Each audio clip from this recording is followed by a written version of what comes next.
American Battery Metals Corporation, ticker symbol ABML, or maybe now known as American Batteries Technology Company, ticker symbol ABTC, is a company that has been exploding over this last couple weeks. Honestly, without much news, this company has been absolutely flying. Their stock price is taking off. We're currently up over 180%. It's just absolutely insane. Now, you guys do know my fashion. Whenever I first do my analysis on a company, I don't talk about everything, as that video would be too long, but my style is to really bring up all of the broad overview, talk about all of the big main points of a company, and then in the future post little sub videos that go into certain things like risks, catalysts, financials, other, certain things like that, so I can break it down and provide the best value that I can in a good amount of time. Well, in today's video, I did want to talk about catalyst for this company. Now, I'm invested in this company. Again, I'm up over 180%. And if you do want live trade updates, and if you want to know what different moves I'm going to be making with this company in the future, you can always head to the link down in my description, as that will lead you to my Patreon, which is where I am fully transparent about every single trade that I make. But with that being said, again, I did want to just bring to you guys a video like, okay, why I'm investing in this company, and after being up so much right now, even if a dip or a pullback does come, why am I not selling? Why am I staying in it?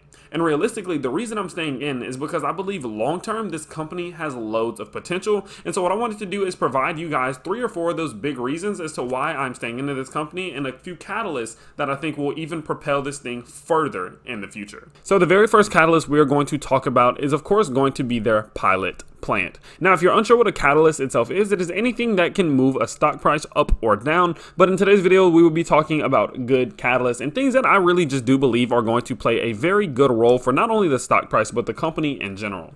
Now, this company is working currently in progress to build a very large scale facility in which they will be able to undergo the majority of all of the operations in which they offer. Now, it does say here, of course, that they purchased the factory land on 12.44 acres. They will be constructing 5 separate buildings areas to create a pilot plant campus that includes production process areas, feedstock sorting areas, analytical laboratory spaces and process development bays, a storage warehouse, and a general office space. Now, they have reached a whole bunch of different milestones. Now, I have talked about this in a previous video, the last video I did on this company. So if you do want to know a little bit more information about the milestones they have hit, such as securing water rights and having the design and build construction actually in progress, definitely go check out that video. But one thing that I did want to talk about very specifically was going to be everything right here. It says that they are grateful for Nevada's support to do so. At full capacity, our pilot facility will recycle 20,000 metric tons of feedstock a year to recover critical and strategic metals needed to manufacture new EV and consumer electronic batteries. Also, to ensure these lithium-ion batteries do not end up in landfill as waste. Now, it seems like these lithium-ion batteries have just become like the new diamonds of our generation. With the electric vehicle industry absolutely booming, with Tesla and NIO and all of these other EV companies absolutely soaring, it does seem like lithium-ion is going to be one of those overall components that people really just absolutely strive to get. If they can find a good source of it, or if they can find any way to produce it faster or better to get it up to these companies, because there's really not that much of it, man, it seems like people are going absolutely crazy.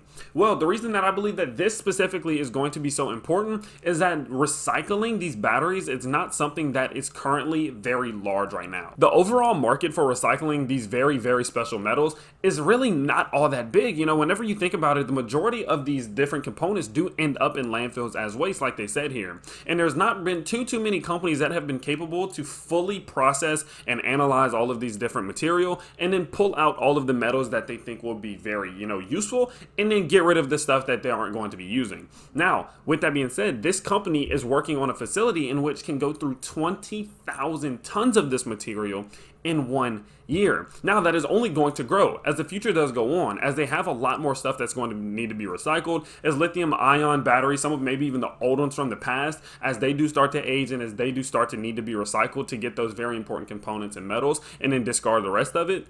As we do get to those ages, the need for a recyclable, a place like this that can recycle them is going to grow. Now, of course, other companies are working on it and there is going to be competition, but that shouldn't hinder this company at all from competing with them them, as they have already established themselves as a very strong player in a business in which they're still just building the buildings for. So going into the future, it does allow me to think that it can only be very beneficial for this company, that adding this addition to their overall portfolio is going to be nothing but good for the company. Now, yeah, there may be expenses and there may be some issues with putting the building up, but overall, long term, when you think about it, adding this very large facility that'll go through 20,000 tons of material every single year can only boost this company up, as one is going to boost revenue, as they are capable of pulling out some of these different important components and metals. They will be able to sell them maybe to battery producers or these big electric vehicle companies themselves. That will bring in revenue. And so whenever you think that what they're doing right now is working, you know, they're working on extracting and they're mining and they're doing all this other stuff. But once they add this component to their overall portfolio, I think that is going to be the main piece of the puzzle in which they're going to focus the majority of their funding and attention on, as I think a lot of the bigger companies like the electric vehicle companies, again, like we said earlier, Tesla, NIO, those that recycling ability is going to be what appeals to them the most, in my opinion. And I'm very excited to see what partnerships do spark up if they're capable of getting this facility going and they are capable of making it a success. Now, the next catalyst that I think is going to be very important for this company itself is the fact that the market in which they are pulling these metals for is growing. Because I've always said, and I say it time and time again, that if you are targeting an industry or if you are targeting a market that is dying, well, the potential of your company is on decline every single day. But whenever you look at this one, the global lithium ion battery market was valued at USD $36 billion in 2019 and is projected to hit $129 billion by 2027 at a compounded annual growth rate of 18% over the course of 2020 to 2027. Now, there are major factors driving the growth of lithium-ion battery market size, and there are growing R&D initiatives, increasing consumer electronics adoption, increasing demand for plugs in vehicles, rising need for automation and battery-operated material handling equipment in industries. So again, all of these metals in which they are extracting, that they're mining for, that they're getting they're recycling all this material to pull these metals back out. All of those different metals are going to be used to then likely be able to be put into batteries, lithium ion batteries, to be provided to these bigger companies. And so whenever that overall market, that battery market is growing, the need for these components and the need for these metals is growing with it.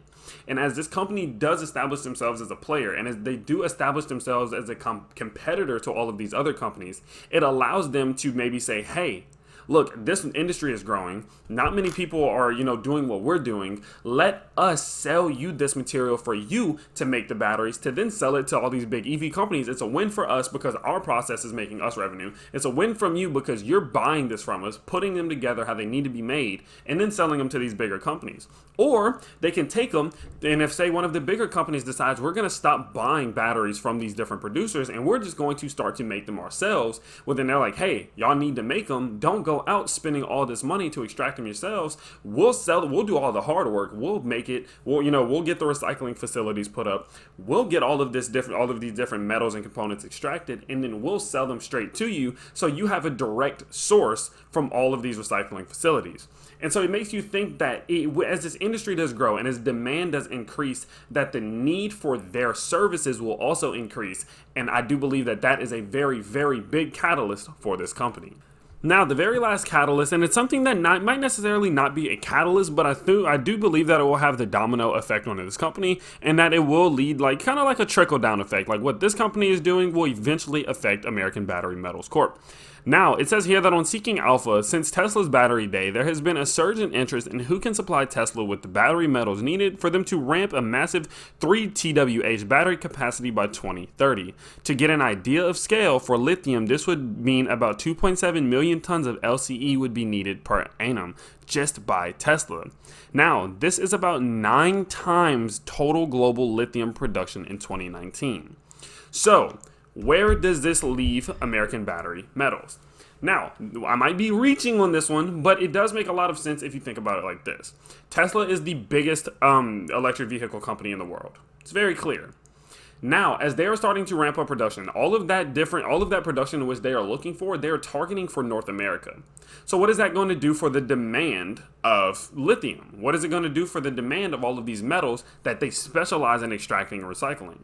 the demand's going to increase. So not only do we have lithium ion batteries and all of these different things increasing as the electric vehicle market grows, we have Tesla themselves focusing on getting out these upgraded versions of batteries that need 9 times the amount of lithium that we are producing now. So what does that mean for American batteries? Well, I think about it like this. Tesla is going to be targeting maybe some of these bigger companies that are producing them. Cool. So that might completely start to dry out a lot of these different resources. Again, this is not something that it's not rare, but it's not the most common metal. It's not the most common, these components aren't the most common things in the world. And if they're trying to 9 times what we're doing now, we're going to start to dry out a lot of these resources. So if we start to see that happen, well, that's when American Battery is like, hey, I know maybe if they go to NEO, or maybe if they go to one of these lower companies that might not be Tesla, but it's still a multi-billion-dollar company, and say, hey, I know Tesla's drying out all of these other people. A lot of our competitors may be working with them. I know you're looking to try to get your hands on a lot of these metals. I know you're looking for a recycling facility in which you can utilize to continue your production of batteries. Here we are. We got you.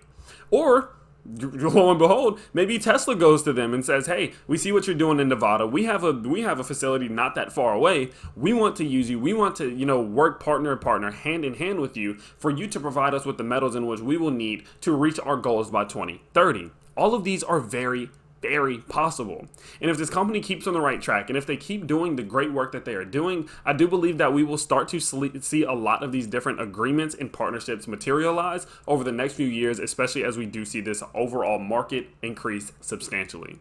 Let me know all of your thoughts on this. I know I might have reached a little bit with the last one, but it really does make sense if you think about all of this. It goes with just being said that they are focused on an industry that's growing and demand is increasing at exponential rates, and they might be a leading provider in the products that people are looking for. So again, let me know what you all think about this down below. Am I reaching? Am I being a little bit extra? I would like for you all to leave your comments down and just tell me, what do you think? Do you think that this is fully capable? Do you think the company is capable of being able to supply so much of this product that in such high demand? Do you think their management team is capable of pulling all of this off, as they are somewhat new? I'd love to hear your thoughts. With that being said, I hope you all do have a great day. If you did enjoy today's video, you can let me know by smashing that like button and subscribing to the channel if you are new. And if you do want to let me know anything in the comment section, I try to read every single comment and I'll reply to as many as I possibly can. With that being said, again, I hope y'all have a good one, and I'll see you next time. Peace.